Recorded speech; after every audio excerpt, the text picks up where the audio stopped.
గంధమల్ల చెరువును సందర్శించిన ప్రభుత్వ విప్ ఆలేరు శాసనసభ్యులు బిర్లా ఐలయ్య సందర్శన అనంతరం అధికారులతో రివ్యూ సమావేశం నిర్వహించారు. యాదాద్రి భువనగిరి జిల్లా తుర్కపల్లి మండలం గంధమల్ల గ్రామంలో గంధమల్ల చెరువును ప్రభుత్వ whip Aler MLA Birla Ilaiah, MLC Teenmar Mallanna సందర్శించారు.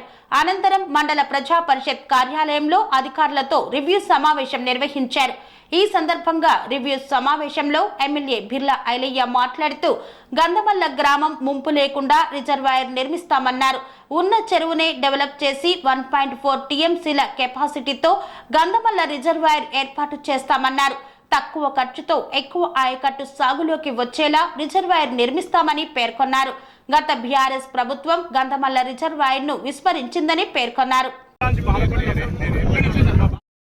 పేదవాళ్ళు చూడండి అన్నగారు, ఈ రైతుల గురించి ఆలోచించాలి, గంధమల్ల గురించి ఆలోచించాలి. చాలా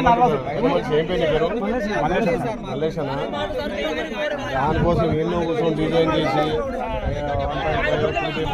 అందరి సమక్షంలో ఊరికి ఇబ్బంది కావద్దు, ఎక్కువ భూములు వద్దన్న ఉద్దేశంతో తక్కువ ప్రాజెక్ట్ తోటి తక్కువ 1.4కు తెచ్చినాం.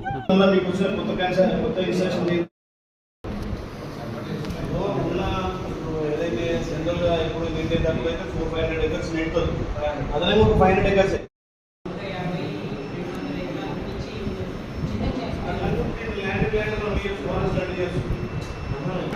ఫారెస్ట్ ల్యాండ్ కూడా కేటాయించవచ్చు. రెండోది ఇప్పుడు మనకు దీని ద్వారా ఇప్పుడు 1.5-4 టీఎంసీ ద్వారా మనం ఎంత కొత్త ఆయకట్టు స్థిరీకరించవచ్చు, ఎంత ఎగ్జిస్టింగ్ రైతులు కూడా పోటీ ఆశతోటి గత పాలకులు విస్మరించినటువంటి పనులను చేస్తారనే నమ్మకంతో ఇక్కడ రైతాంగం మనం ఓట్లేసి గెలిపించారు. కాబట్టి ఈ ప్రభుత్వం కూడా ప్రజాప్రభుత్వం గౌరవ ముఖ్యమంత్రి రేవంత్ రెడ్డి గారి నాయకత్వాన ఒక్కొక్కటిగా పనులు చేసుకుంటూ ముందుకు పోయి, ముఖ్యంగా ఆలేరు విషయంకి వచ్చేసరికి గత కాంగ్రెస్ పార్టీ రైతులకు పెద్దపీట వేసి ఈ ప్రాంతం అంతా కూడా నిడారుగా ఉంది, దీనికి తాగునీరు సాగునీరు అందించాలన్న ఉద్దేశంతో ఇక్కడే మాకు తలాపున్నటువంటి తపాష్పల్లి కూడా ఈ రాజపేట ఆలేరుకు నీళ్ళు ఇవ్వాలన్న ఉద్దేశంతో తపాష్పల్లి కట్టినా కానీ అప్పటి ప్రభుత్వం, అప్పటి నీటిపారుదల శాఖ మంత్రి మాజీ మంత్రివర్యులు హరీష్ రావు గారు సిద్దిపేట తరలించుకు వెళ్ళాడు. కానీ మరి ఇక్కడ ఉన్నటువంటి పాలకులు మరి రైతుల మీద ప్రేమ లేకనా లేకపోతే రైతులను పట్టించుకోకనా ఈ ప్రాంతాన్ని ఎడారి చేశారు. కాబట్టి ఇకరైనా ఇప్పుడు మా గౌరవ ఇరిగేషన్ శాఖ మంత్రులు ఉత్తమ్ కుమార్ రెడ్డి నాయకత్వాన తక్కువ ఖర్చుతో ఏదైతే రైతులకు మనం ఎక్కువ ఆయకట్టు ఇస్తామో వాటికి ప్రియారిటీ ఇచ్చే విధంగా వాటిని కంప్లీట్ చేస్తామన్నాడు. అందుకే గత ప్రభుత్వం 9 టీఎంసీలు అని చెప్పి 4.2 టీఎంసీ అని చెప్పి 800-900 కోట్లు కూడా కేటాయించి ఒక్క రూపాయి కూడా ఖర్చు పెట్టలేదు. రెండోసారి కూడా 4.2 టీఎంసీ అని చెప్పి గతంలో ఫారెస్ట్ ల్యాండ్ కూడా 430 ఎకరాలు 240 ఎకరాలు సేకరించి కూడా అక్కడ ఏ రకంగా కూడా డెవలప్మెంట్ యాక్టివిటీ చేయలేదు. ఈ 10 ఏళ్ళుగా గంధమల్ల కానీ వీరాడిపల్లి కానీ అక్కడ ఉన్నటువంటి ఇందిరానగర్ కూడా ఆ ప్రాంత ప్రజలు ప్రాణాల అరిచేతులు పెట్టుకొని మాది ఎప్పుడు మునిగిపోతుంది అని చెప్పి మునుగుతురాస ప్రాజెక్ట్ అయితే గంధమల్ల ఉన్నట్టా లేనట్టా అని ఎన్నోసార్లు కూడా ఆ గ్రామస్తులు బిక్కుమని జీవించారు.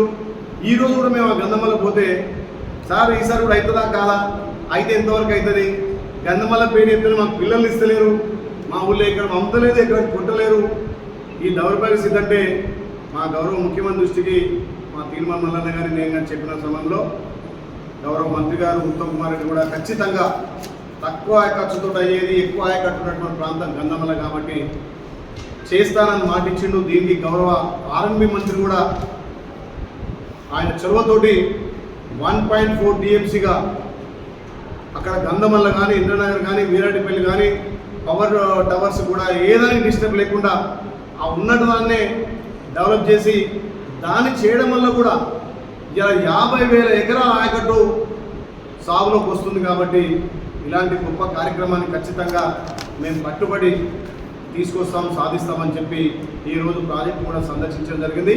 అక్కడ గ్రామస్తులతో చర్చించి ఎవరికి ఇబ్బంది లేకుండా అవసరమైతే ప్రభుత్వంతో మాట్లాడి ల్యాండ్కి ల్యాండ్ ఏమన్నా అవకాశం ఉంటే ల్యాండ్కి ల్యాండ్ కానీ కాంపన్సేషన్ విషయంలో కూడా ఇచ్చే ఉద్దేశంగా మాట్లాడతాం. ఈ విషయంలో గంధమల్ల రైతులు కానీ, వీరారెడ్డిపల్లి కానీ, ఇంద్రనగర్ కానీ ఎవరు కూడా మీరు అపోహపోవద్దు, మిమ్మల్ని కాపాడుకునే బాధ్యత మా మీద ఉంది. కాబట్టి ఈ ప్రాంతంలో 1.4 TMC చేసిన 50,000 ఎకరాలు సాగులోకి వస్తుంది. కాబట్టి ఖచ్చితంగా ఈ ప్రాజెక్టును గౌరవ ముఖ్యమంత్రితోటి, గౌరవ ఇరిగేషన్ మంత్రితోటి మాట్లాడి సాధిస్తామని చెప్పి ఇవాళ మేము అక్కడటువంటి ఎస్సీ కానీ, ఈ కానీ, అదేవిధంగా అడిషనల్ కలెక్టర్, రెవెన్యూ, ఆర్డీఓ గారు, అక్కడ సంబంధిత అధికారులను కూడా దాన్ని సర్వే చేసి రైతులకు ఇబ్బంది లేకుండా చూడాలనే ఉద్దేశంతో ఇలా దాన్ని సందర్శించడం జరిగింది. తప్పకుండా మా గౌరవ ముఖ్యమంత్రి, మా ఇరిగేషన్ శాఖ మంత్రి, మా కోమటిరెడ్డి వెంకటరెడ్డి గారి సహకారంతో గంధమలను కట్టి తీరుతామని చెప్పి ఇలా రైతులకు కూడా చెప్పడం జరిగింది. తప్పకుండా ఈ ప్రాంతంలో సాగునీరు, తాగునీరు కూడా తీసుకొచ్చే బాధ్యతగా ఇక్కడనే జనగాంలో ఉన్నటువంటి తపాసిపల్లి కూడా గత కాంగ్రెస్ పార్టీ కట్టింది. దానివల్ల మా గుండాల మోత్కూర ఏరియా కూడా సస్యశ్యామలమవుతుంది. సుమారు అది కూడా 50,400 ఎకరాల ఆయకట్టు కూడా వచ్చేది. కొన్ని కారణాల వల్ల ఆ కాలువలు చెడిపోవడం వల్ల 100-150 కోట్లు పెడితే 50,400 ఎకరాల ఆయకట్టు వచ్చేది. దాన్ని కూడా 10 ఏళ్లలో విస్మరించారు. ఎందుకంటే వాళ్ళు కొత్త ప్రాజెక్టు కడితే కమిషన్లు ఎక్కువ వస్తాయి, డబ్బులు తట్టుకోవచ్చు అని చేసి తప్ప ఇక్కడ తపాసిపల్లిని విస్మరించారు, గంధమల్లను విస్మరించారు.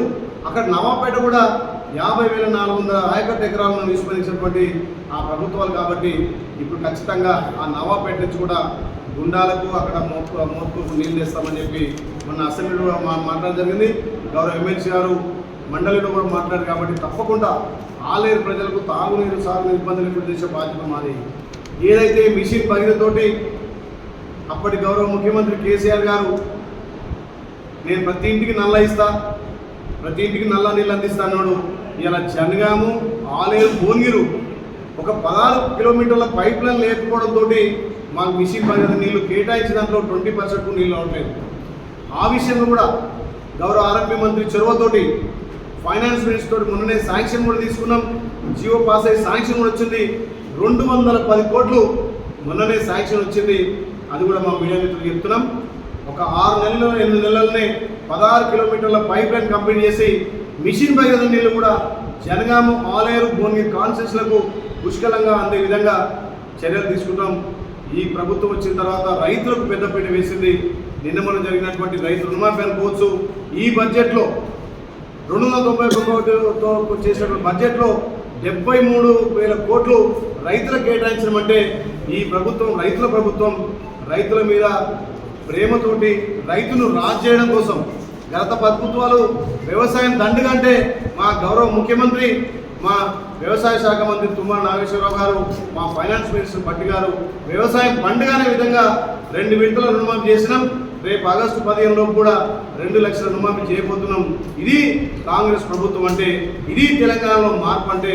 ఈ రకంగా రైతు 2 లక్షల రుణమాఫీ చేయబోతున్నాం. ఇది కాంగ్రెస్ ప్రభుత్వం అంటే, ఇది తెలంగాణలో మార్పు అంటే.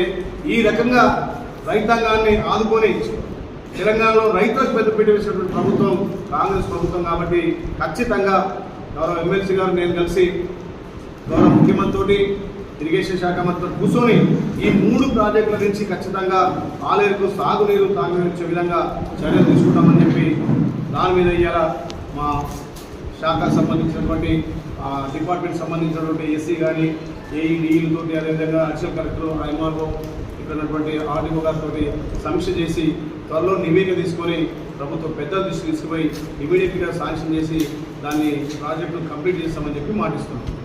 పనేసియా మెరిడియన్ హాస్పిటల్స్ ప్రతి సామాన్యుడికి అందుబాటులో అంతర్జాతీయ వైద్య ప్రమాణాలతో వైద్యం, 24 గంటల అంబులెన్స్ సర్వీసుతో పాటు అత్యవసర సేవలతో ఏర్పాటైన చికిత్సా విభాగం.